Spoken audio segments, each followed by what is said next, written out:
தேமுதிக சார்பில் ராணிப்பேட்டையில் விடியா திமுக அரசின் மின்சார கட்டண உயர்வை கண்டித்து முன்னாள் சட்டமன்ற உறுப்பினர் PR மனோகரன் தலைமையில் கண்டன ஆர்ப்பாட்டம்.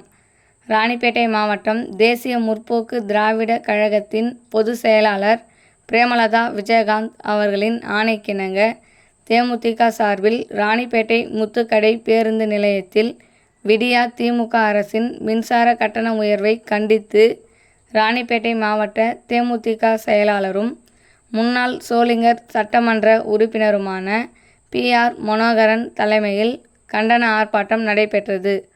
இதில் சிறப்பு அழைப்பாளராக தலைமை தேர்தல் பணிக்குழு செயலாளர் S.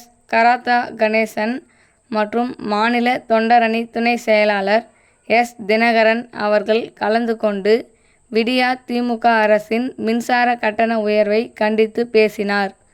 இதில் ராணிப்பேட்டை நகர செயலாளர் ஜஸ்டின் பிரபாகரன், மாவட்ட அவைத்தலைவர் காசி, மாவட்ட பொருளாளர் அசோகன், ஆற்காடு நகர செயலாளர் பிரபு, அரக்கோணம் நகர செயலாளர் சுமன், பணப்பாக்கம் நகர செயலாளர் காவி, சோளிங்கர் நகர செயலாளர் ரகு, நெமிலி கிழக்கு ஒன்றிய செயலாளர் மதியழகன், நெமிலி நகர செயலாளர் அரிதாஸ், அரக்கோணம் ஒன்றிய செயலாளர் ஜானகிராமன், விநாயகம், சோளிங்கர் ஒன்றிய செயலாளர் கருணாகரன், காவேரிப்பாக்கம் ஒன்றிய செயலாளர் குணா, ஆற்காடு ஒன்றிய செயலாளர் பாபு, வாலாஜா ஒன்றிய செயலாளர்கள் பூபாலன், பாண்டுரங்கன், தங்கமணி, நெமிலி அவைத்தலைவர் சேட்டு, கழக நிர்வாகிகள் சிவக்குமார், ரவி, குமார்,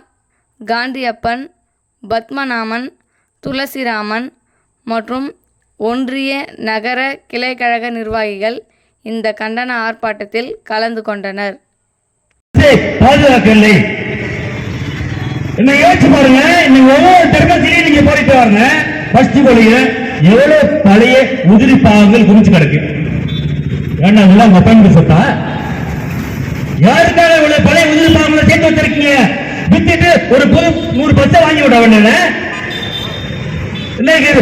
அரசு ஊழியர்கள் எந்த துறையாக இருக்கின்றார்கள், அனைத்து துறைகளிலும் அரசு துறையுடைய அதிகாரிகளை ஒரு சாதாரண பிரைவேட் வேலை செய்யக்கூடிய செக்யூரிட்டியை போல இன்னைக்கு ட்ரீட்மெண்ட் பண்றாங்க.